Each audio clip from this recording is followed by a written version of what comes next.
未來會係點樣嘅呢？對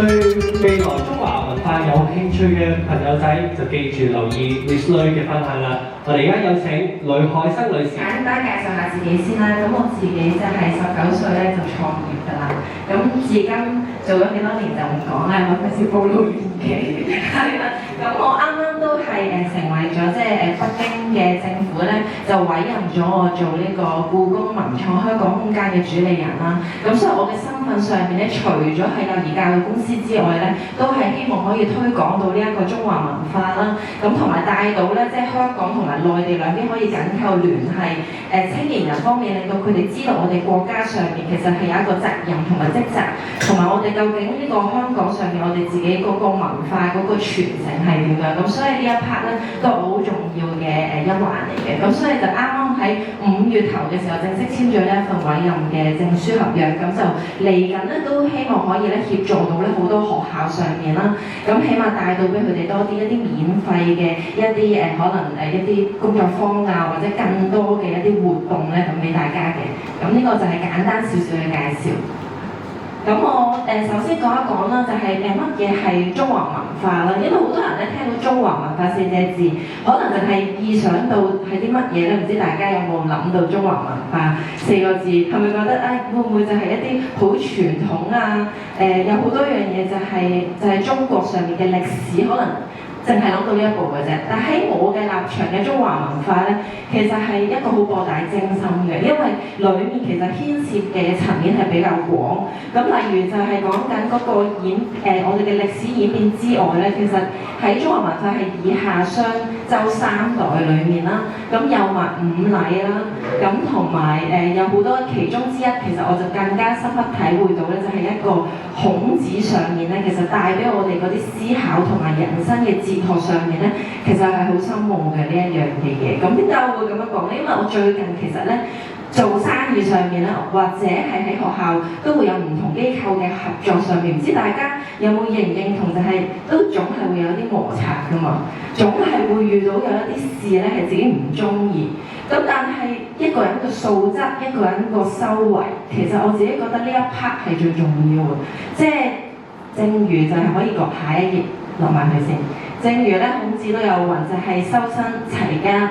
治國平天下呢一句，我相信個個都係耳熟能詳㗎啦。但係經歷一啲事情上面嘅時候，究竟對方究竟係會採取咩嘅態度去應付呢一樣嘢咧？咁因為最近遇到啲咩事咧，就係遇到一件事情。咁喺見到對方嘅處事手法嘅時候，發覺佢係即時一件嘅當你都係好似今日呢啲慶典上面，就即刻咧就發脾氣喎。咁亦都咧係好唔尊重即係成個場合嘅時候。咁大家諗下，如果嗰個人即使個能力上面係好高嘅，但係佢自己嗰個品格同埋個德行上面係唔得嘅時候，咁會唔會同呢一個人去合作咧？即係我自己每一次同人上面去合作，我都會反思好多，自己一定係經歷呢一啲嘅時候，係唔會成為我自己覺得唔會同嗰個合作對方嘅人。咁所以我自己覺得呢一樣嘢咧，其實都係關於我哋中華文化上面一啲學説裏面一啲禮節上面，其實係好應該將呢一樣嘢去承傳落去，而係喺雖然我自己即係可能講呢一樣嘢嘅時候，我年紀都唔係好大啦。咁我自己亦都會知道自己一定都係，我覺得修身呢一樣嘢係直至到死嗰刻咧，都係繼續去培養自己嘅。咁所以喺做生意嘅模式，定係或者喺個人層面一個生活上面嘅點滴，我都好認同呢一樣嘢係要俾大家去知道，同埋係俾更加細嘅小朋友咧，係從細開始咧就要培育，因為自己做興趣班生意，咁亦都係同好多即係小學或者幼稚園，尤其是呢啲小嘅小朋友去接觸，更加係發現到咧就係好多可能而家出生率都比較低一啲，咁好着重於咧一個小朋友就俾咗好多一啲叫做物質上面啊，或者係佢好輕易發脾氣嘅時候，家長就係會好容易咧，就係會按咗個小朋友嗰個位去行先。咁我自己都係作為一個新任嘅媽媽啦，雖然我自己做教育都10幾年，咁啱啱而家個女女咧就琴日就1歲啦。咁我自己咧其實係一件好開心嘅事，但係我都會係好緊張佢嗰個教育同埋成長個過程。咁所以喺呢一方面，我點解會應承即係國家即係有呢一個重任係願意去擔任咧？個原因就係因為我覺得從小其實去培養到佢自己嗰個德行其實係好重要，所以各方面喺我手上嚟緊會去推廣咧，都係以品格德行咧去貫穿晒一系列關於中華文化嘅理念去行先，就希望可以由細細個開始，由啱啱出世點樣樣，中間係點樣去調節嘅咧，即係都好清楚知道，因為有陣時我自己作為媽咪都知道，有陣時小朋友一喊，你會覺得佢會嘈，咁你會好容易咧就會遷就咗佢，尤其是有埋奶奶就更加啦，奶奶好多時係咪？即係佢哋即係要去點樣教育埋奶奶咧，又係另外一 part 嘅問題嚟嘅喎。咁所以我覺得喺成個教育嘅體系上面咧，其實呢一樣嘢咧，其實我就覺得就最重要啦，就並唔係話去到後面，即係其實我覺得一個人個修身做得到好嘅時候，個屋企自然就係和睦，亦都會非常好。到自己好多人都係着重咗喺最後嘅時候，就個事業有成。但係我真係好想講，如果自己都未修身好，屋企又未處理好，咁事業又何來會成功呢？咁呢一樣嘢都係我覺得喺一個教育嘅意念上面，都要逐步可以灌輸到我哋嘅下一代同埋後輩繼續可以承傳落去嘅一點嚟嘅。咁所以咧，其實喺呢一個即係成個國家嘅政策上面啦，或者成個社會啦，或者成個一個教育局咧，其實都已經係好重視一個中華文化嘅推廣、學習同埋發展。咁尤其是喺行政長官喺2023年嘅施政報告上面啦，咁佢都有開拓究竟裡面係灌輸其中之一好着重都係中華文化嗰一套，然後同埋國家嘅發展去俾一啲年青人同埋一個成個社會上面咧都有好多唔同嘅安排。咁教育局亦都係好重視呢一個學習，所以其實咧喺過往我諗近呢幾年，我諗大家如果喺教育嘅行業都會知道，喺學校裏面都多咗好多文化上面中華文化嘅一啲活動啊，同埋一啲策劃啊等等唔同嘅嘢咧，都會係涉及咗喺學校。希望咧就係多啲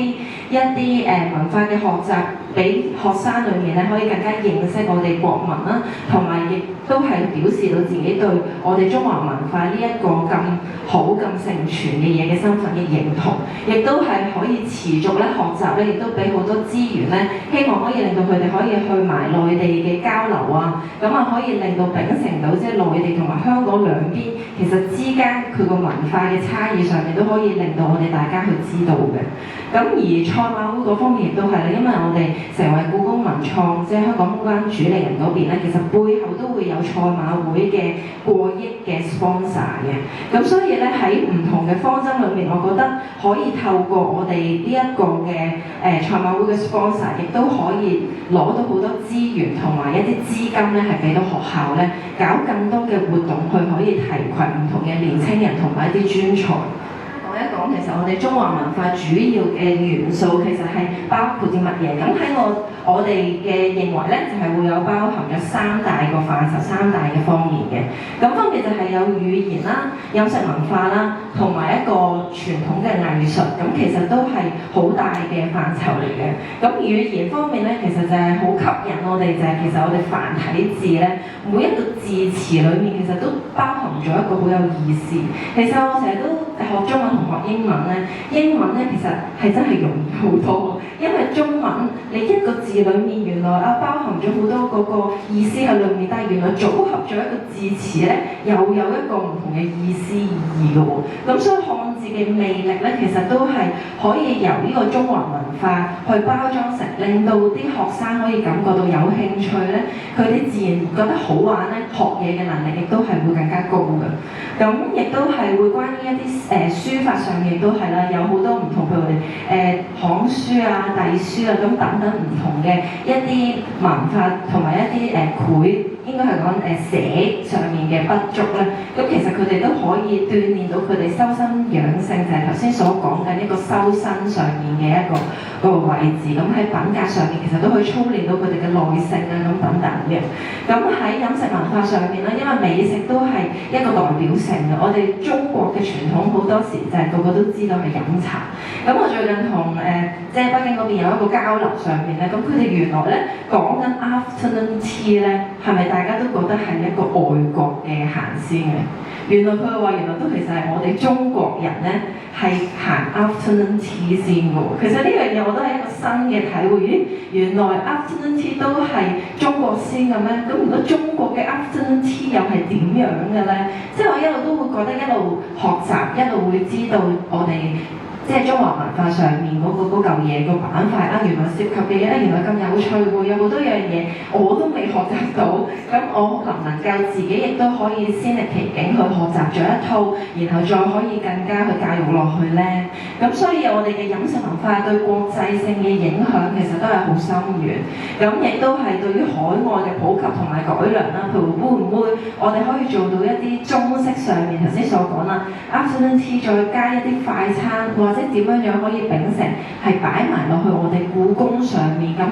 亦都可以作為一個旅遊嘅熱點，可以吸引多啲嚟我哋嘅香港，而從而帶動我哋個經濟上面咧。咁呢啲都係我哋好多嘅諗法嚟嘅。咁譬如傳統藝術亦都係藝術，其實牽涉裏面我哋最近都有探討，因為我自己本身都仲有一個中國商會，我自己都係創會主席啦。咁我同我下面嘅一啲年輕嘅一啲會員都有去探討到，佢哋都俾到一啲 idea， 我覺得係非常之正嘅，就係例如佢會話，可唔可以做一啲即係我哋香港做一啲音樂節咧？咁而呢個音樂節裏面係包含咗就係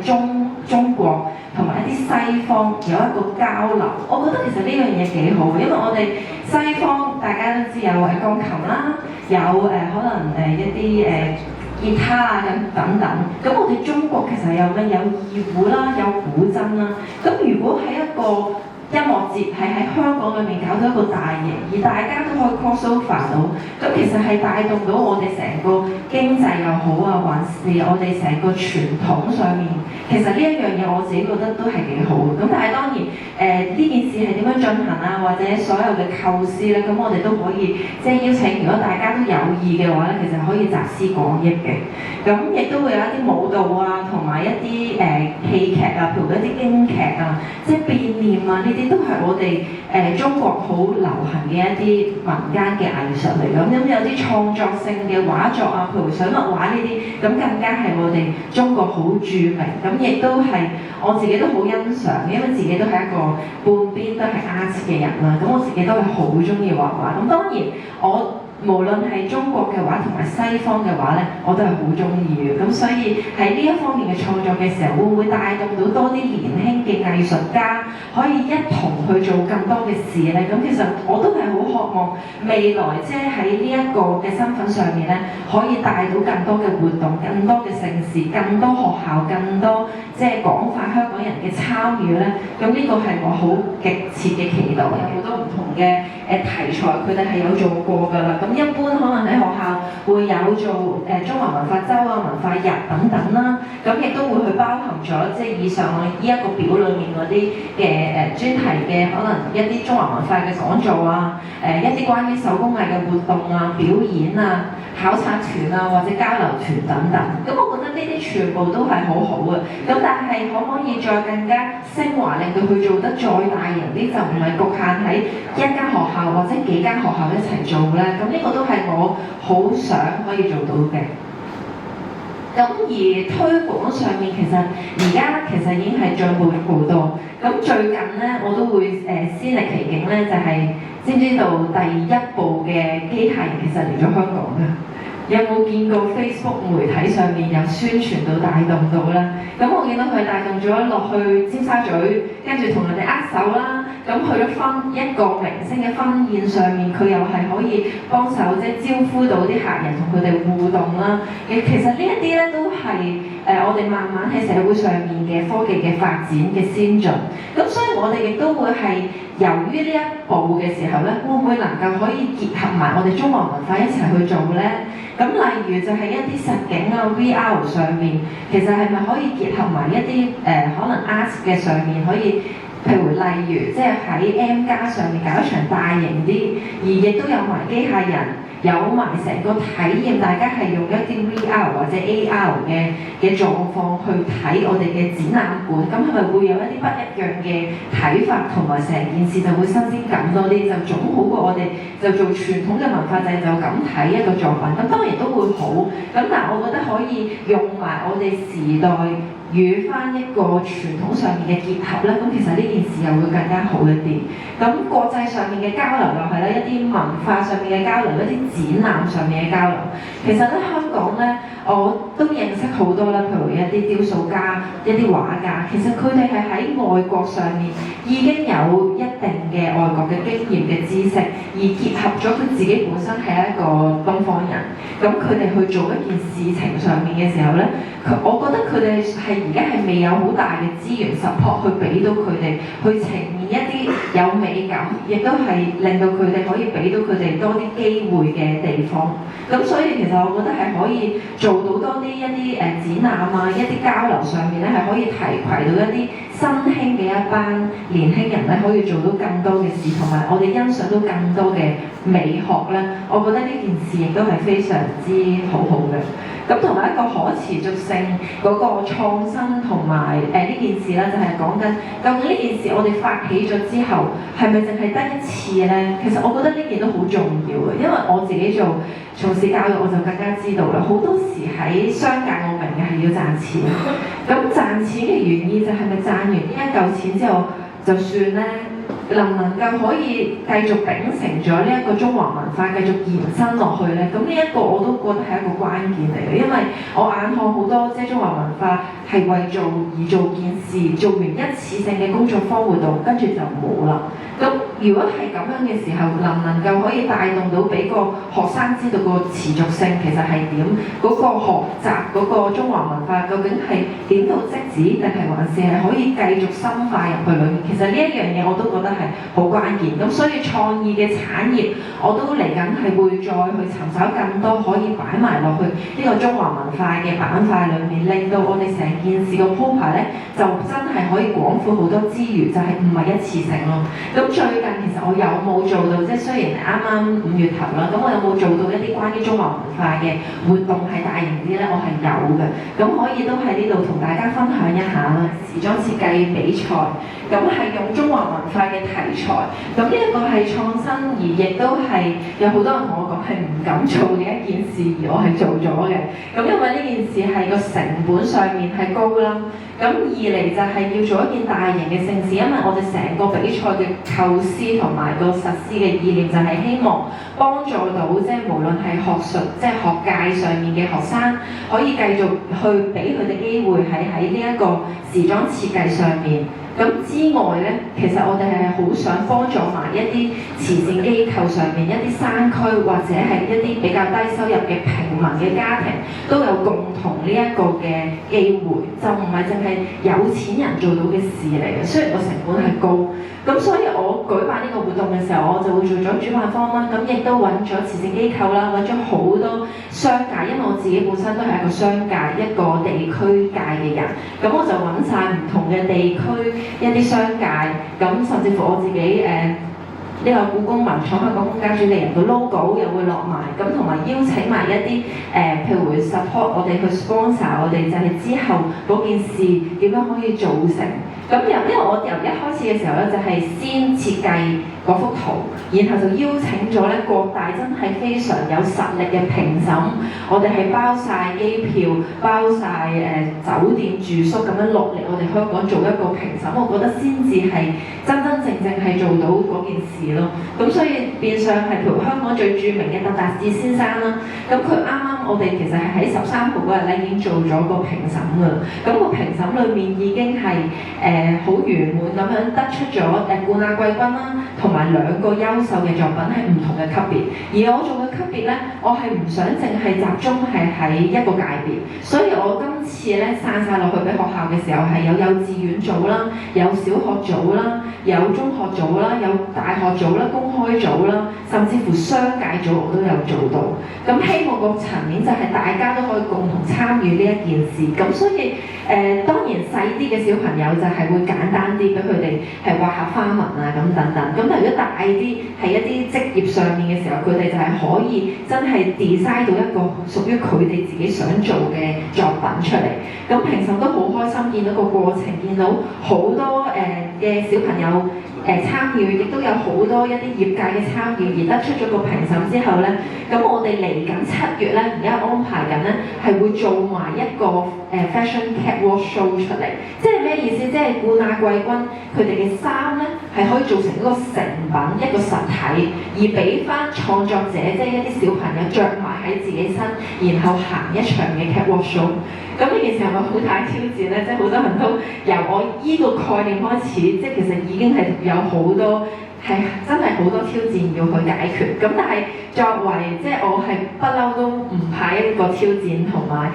任何嘅困難咧，我都係會諗方法去解決。咁其實我覺得呢個解難嘅能力咧，都係好好咁樣灌輸俾即係所有嘅小朋友同埋所有嘅學界上面嘅人士咧，其實都會知道呢一樣嘢。咁所以其實我哋呢一個活動咧，咁其實嚟緊都會係喺頒獎典禮，我都會好呼籲，即係希望大家可以出席去參與呢一個活動，呢個盛事，亦都可以令到俾即係香港同埋內地都知道，原來我哋香港都做得到呢一件盛事，唔係淨係內地一個好大嘅地方先至做到，亦都係可以 cross over 到原來我哋香港都有中華文化，可以設計到有呢一班嘅專才同埋一班好好嘅學生喺度嘅。咁所以我哋呢一個嘅評審日之後咧，我哋都出咗一啲媒體，咁一啲大嘅媒體，譬如《大公報》啊，咁鳳凰衛視等等，可唔可以幫我 click 一 click 入去鳳凰衛視嗰條 link？如果有興趣知呢個資訊就可以，我另外喺私底下可以發呢條 link 俾大家可以知道，就係因為我哋做咗呢件事出嚟，其實內地都覺得係呢件係盛事嚟嘅，即係亦都未見過我哋香港係會做咗呢一件事，咁亦都好多人係好鼓勵啦，同埋覺得咦真係可以有一件事係眼前觸目到全個無論係內地政府定香港政府定還是賽馬會都係覺得好值得嘅一件事。咁而呢件事係點咧？唔係我想淨係做一屆咯，我係真係想渴望就好似 Eddie 咁有心，即係可以將呢件盛事咧係繼續延續落去，可以第2屆，可以第3屆，可以第4屆，一路將佢發大，越嚟越多機構，越嚟越多人知道參與同埋俾大家唔同嘅機會咁樣。咁所以我分享咧其實就去到呢度，咁但係我都借助呢度都希望鼓勵，即係如果大家即係都有意向，即係其實喺未來喺中華文化呢個板塊上面咧都出到無論力又好錢又好嘅話咧，咁我都希望大家可以同我即係喺私底下上面再繼續討論同埋商量，係啦，多謝大家。